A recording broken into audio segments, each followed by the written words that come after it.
Guys आज के इस वीडियो में हम लोग बात करेंगे विभाज्यता का नियम। तो चलिए देखते हैं कि बिना किसी भी संख्या को भाग दिए हुए किस प्रकार से हम उसको बता सकते हैं कि यह संख्या किससे विभाज्य है। तो पहले जानते हैं कि विभाज्यता का नियम है क्या। जिस नियम से यह पता चलता है कि बिना भाग दिए कोई संख्या दूसरी संख्या से विभाज्य है या नहीं, उसे विभाज्यता का नियम कहते हैं। ठीक है, तो अब हम लोग बात करते हैं कि दो से विभाज्यता का नियम क्या है। जिस संख्या का इकाई अंक 0, 2, 4, 6 या 8 में से कोई भी अंक हो वह संख्या 2 से विभाज्य होती है। तो चलिए देखते हैं कि 2 से विभाज्य है या नहीं। तो क्या बोला जा रहा है दोस्तों कि जिस संख्या का इकाई अंक 0, 2, 4, 6 या 8 में से कोई भी अंक हो वह संख्या 2 से विभाज्य होती है। तो यहाँ देखिए 1230, इसके इकाई के अंक पर कितना है? 0 है। इकाई के अंक पर 0 है, यानी कि यह संख्या 2 से विभाज्य है। अब नेक्स्ट देखते हैं 4822, यानी कि इसकी इकाई के अंक पर कितना है? 2 है, यानी इसलिए यह भी 2 से विभाज्य है।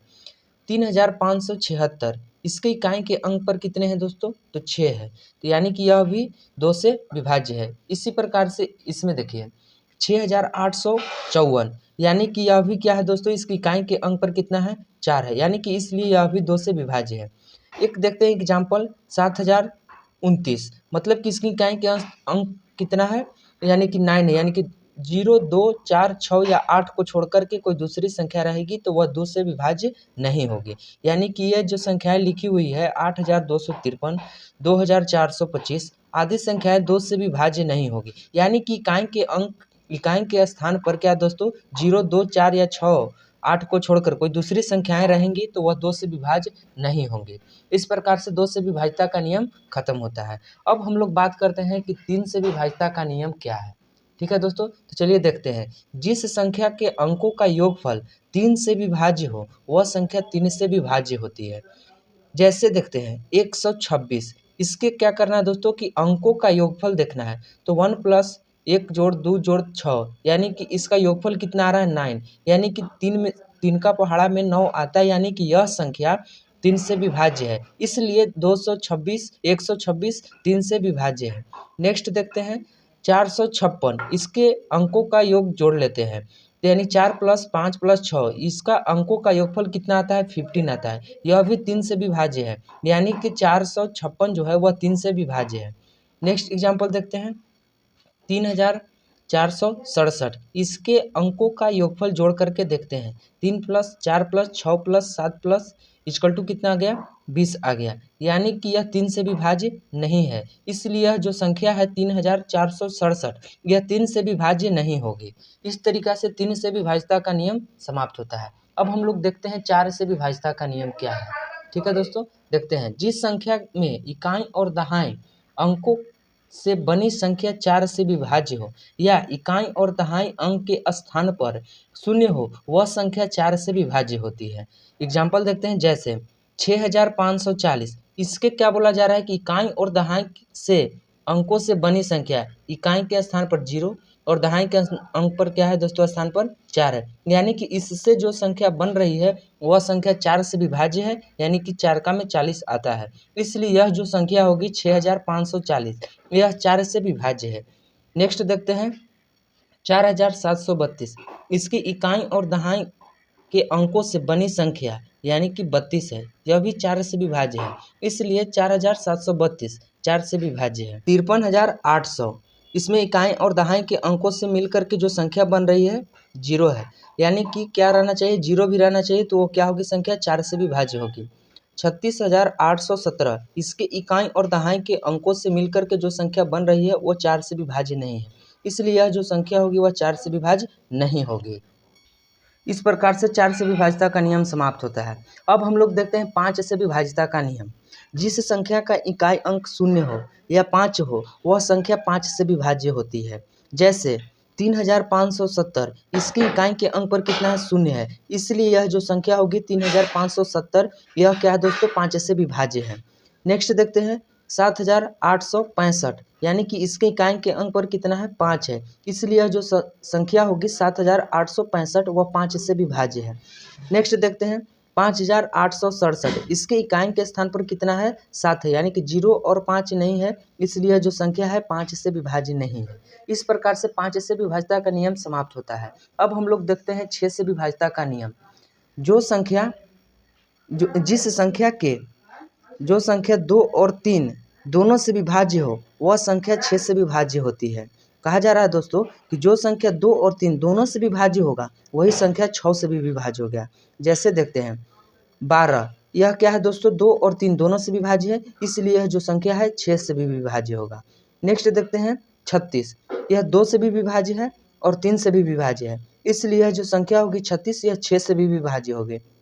नेक्स्ट देखते हैं 44, यह क्या है दोस्तों 2 से तो विभाज्य है लेकिन 3 से विभाज्य नहीं है, इसलिए यह जो संख्या होगी वह 6 से विभाज्य नहीं होगी। इस प्रकार से 6 से विभाज्यता का नियम समाप्त होता है। अब हम लोग देखते हैं 7 से विभाज्यता का नियम। जिस संख्या की इकाई अंक के दुगुना और शेष बची अंकों से बनी संख्या का अंतर 7 से विभाज्य हो वह संख्या भी 7 से विभाज्य होगी।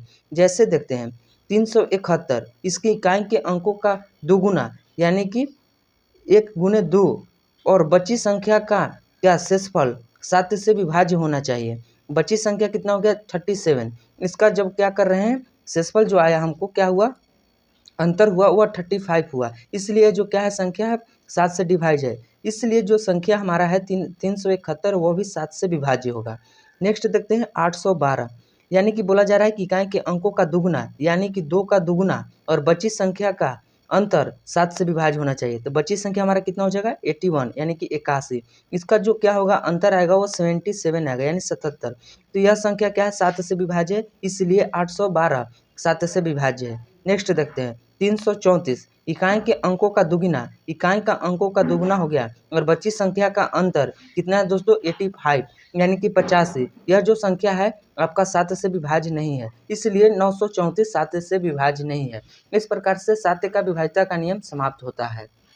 अब हम लोग बात करेंगे 8 से विभाज्यता का नियम।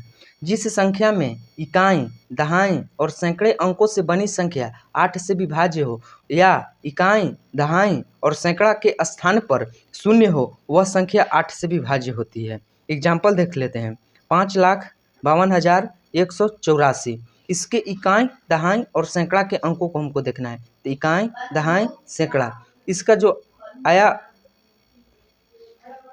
इकाई, दहाई और सैकड़ा, इसके स्थान पर 184 है, यह जो संख्या है 8 से विभाज्य है, यानी कि जो ये 5,52,100 कितना है 84, यह संख्या 8 से विभाज्य है। अब देखते हैं 9,37,000, इसकी इकाई, दहाई और सैकड़ा के स्थान पर क्या है दोस्तों शून्य है, तो यह संख्या क्या होगी 8 से विभाज्य होगी। नेक्स्ट देखते हैं 5,37,123, इसके इकाई, दहाई और सैकड़ा के स्थान पर 123 है, जो 8 से विभाज्य नहीं है, इसलिए यह जो संख्या है 5,37,123, यह संख्या क्या है दोस्तों 8 से विभाज्य नहीं है। इस प्रकार से 8 का विभाज्यता का नियम समाप्त होता है। अब हम लोग देखेंगे 9 से विभाज्यता का नियम। जिस संख्या के अंकों का योगफल 9 से विभाज्य हो वह संख्या 9 से विभाज्य होती है। जैसे 3,231, इसके अंकों का योगफल जोड़ लेते हैं दोस्तों, तो 3 + 2 + 3 + 1 = कितना आता है 9, यानी कि यह संख्या है जो 9 से विभाज्य है, तो यानी कि 3,231 जो है वह 9 से विभाज्य है। नेक्स्ट देखते हैं 8,946, इसके अंकों का योगफल देख लेते हैं तो कितना आता है 27, यह संख्या 9 से विभाज्य है, इसलिए 8,946 यह 9 से विभाज्य है। नेक्स्ट देखते हैं 7,736, इसके अंकों का योगफल देखते हैं तो कितना आ रहा है कितना 23 आ रहा है, इसलिए यह संख्या जो है 9 से विभाज्य नहीं है, इसलिए यह जो संख्या है 7,736 यह 9 से विभाज्य नहीं है। इस प्रकार से 9 से विभाज्यता का नियम समाप्त होता है। अब हम लोग बात करते हैं 10 से विभाज्यता का नियम। इसमें बोला जा रहा है दोस्तों कि जिस संख्या का इकाई अंक शून्य हो वह संख्या 10 से विभाज्य होगी। यह सबसे आसान है, अगर किसी भी संख्या का इकाई अंक शून्य हो तो वह 10 से विभाज्य हो जाता है। जैसे 5,840, इसके इकाई के स्थान पर क्या है दोस्तों शून्य है, यह संख्या 10 से विभाज्य है। नेक्स्ट देखते हैं 85,490, इसके भी इकाई के स्थान पर कितना है शून्य है, यह भी संख्या 10 से विभाज्य है। लेकिन 6,853, इसकी इकाई के स्थान पर शून्य नहीं है, इसलिए यह जो संख्या है 10 से विभाज्य नहीं है। इस प्रकार से 10 से विभाज्यता का नियम समाप्त होता है। अब हम लोग बात करते हैं 11 से विभाज्यता का नियम। क्या है दोस्तों? जिस संख्या के सम स्थान के अंकों के योग एवं विषम स्थान के अंकों के योग का अंतर 11 से विभाज्य हो या शून्य हो, वह संख्या 11 से विभाज्य होती है। एग्जाम्पल देख लेते हैं, जैसे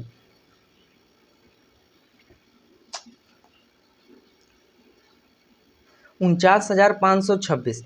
इसके क्या देखा जा रहा है दोस्तों कि सम स्थान के अंकों का योग एवं विषम स्थान के अंकों के योग का अंतर 11 होना चाहिए, 11 से विभाज्य होना चाहिए या फिर शून्य आना चाहिए। तो जोड़ लेते हैं, इधर 1 हो गया, 2, 3, 4, 5, यानी कि ये क्या हो गया? ऑड हो गया, यानी कि विषम हो गया।